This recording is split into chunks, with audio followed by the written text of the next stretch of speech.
১৩ দিনের তাণ্ডব, শত শত টন বারুদ, আর হঠাৎ করেই রণক্ষেত্রে এক রহস্যময় নীরবতা। মার্কিন প্রেসিডেন্ট ডোনাল্ড ট্রাম্পের নির্দেশে চলা মিডনাইট হামার কি তবে থেমে গেল, নাকি ব্যাক স্টেজে শুরু হয়েছে অন্য কোনো খেলা? ক্ষেপণাস্ত্রের সংকট, নাকি তেলের বাজারে $100 আগুন, নাকি শিল্ড ডিপ্লোমেসির নতুন কৌশল? বিশ্ব কি হাঁটছে স্থায়ী শান্তির পথে, নাকি দাঁড়িয়ে আছে তৃতীয় বিশ্বযুদ্ধের দ্বার প্রান্তে? নেপথ্যে সামরিক সংকট ও কূটনীতির আসল সত্য জানতে আমাদের আজকের বিশেষ বিশ্লেষণ। সামরিক সংকট ও কূটনীতির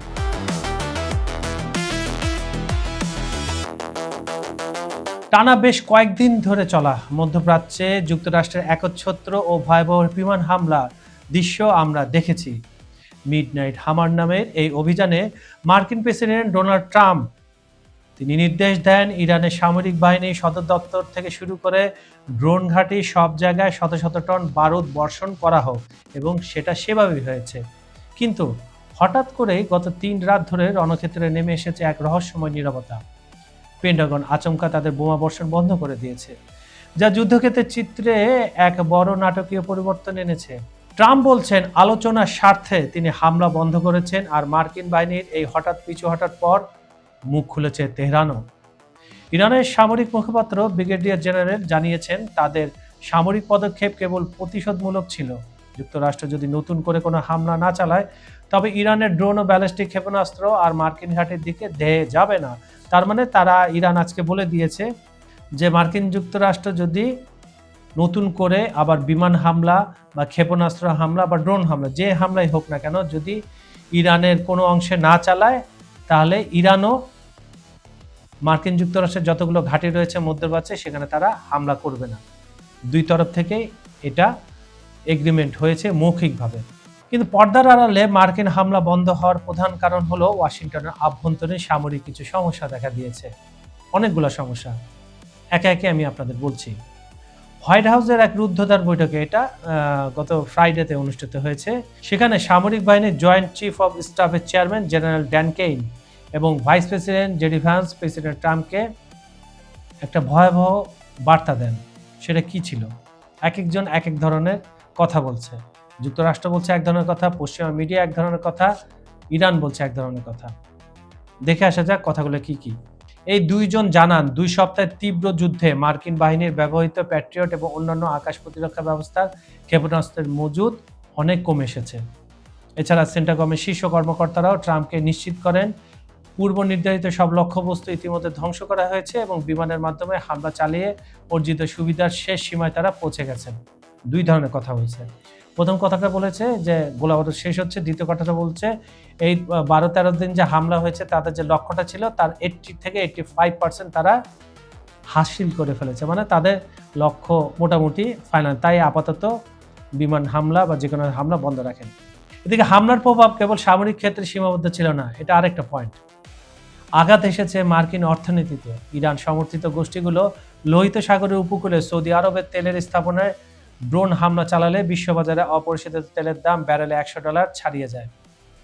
সামনে যুক্তরাষ্ট্রের নির্বাচন, নভেম্বরে মিড টার্ম ইলেকশন, আর তেলের দাম বৃদ্ধির এই আগুন ডোনাল্ড ট্রাম্পের রাজনৈতিক ভবিষ্যতের জন্য একটা বড় ধরনের হুমকি হয়ে দাঁড়ায়। কারণ আর যাই হোক, জনগণের পকেটের টাকা যদি বেশি যায়, তাহলে ডোনাল্ড ট্রাম্পের জনপ্রিয়তা এমনিতেই কমতে থাকবে। তাহলে আমরা এই ঘটনা থেকে বেশ কয়েকটা দিক উন্মোচন করলাম। 1 নম্বর হচ্ছে ক্ষেপণাস্ত্র শর্টেজ, 2 নম্বর হচ্ছে আলোচনার স্বার্থে বন্ধ করেছে, 3 নম্বর হচ্ছে যা চেয়েছিল ট্রাম্প তা অর্জন প্রায় হয়ে গেছে, আর নাম্বার 4 তেলের দাম বৃদ্ধি। তেলের দাম বৃদ্ধি এখানে কিওয়ার্ড। কারণ হচ্ছে আপনারা জানেন এই 3 দিন কোনো হামলা হয়নি, তেলের দাম যেটা $100 ছুঁই সেটা এখন কিছুটা 5% কমে বেশ ভালোই কমছে, 93, 94 এবং $95 মধ্যে ওঠানামা করছে। তাহলে জ্বালানি হচ্ছে মূল অস্ত্র। শিল্ড ডিপ্লোমেসি সক্রিয় হয়ে উঠেছে কেন?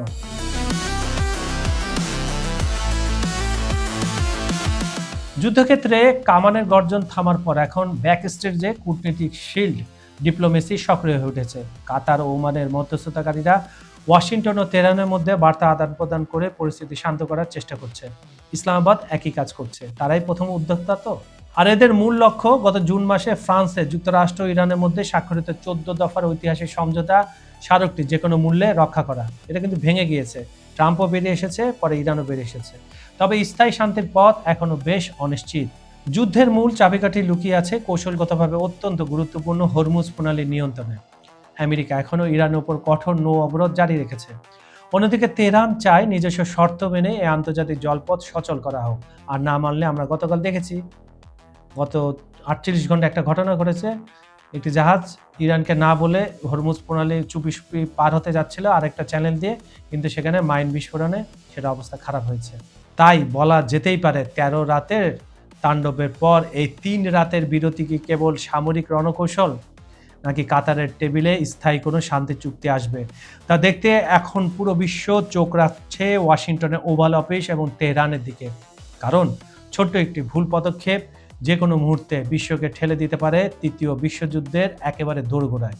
আমেরিকার ক্ষেপণাস্ত্রের সংকট, তেলের বাজারে $100 আগুন, আর হরমুজ প্রণালীর ওপর থমকে থাকা বিশ্ব অর্থনীতি, সব মিলিয়ে মধ্যপ্রাচ্য এখন এক সূক্ষ্ম ভারসাম্যহীনতায় ভুলছে।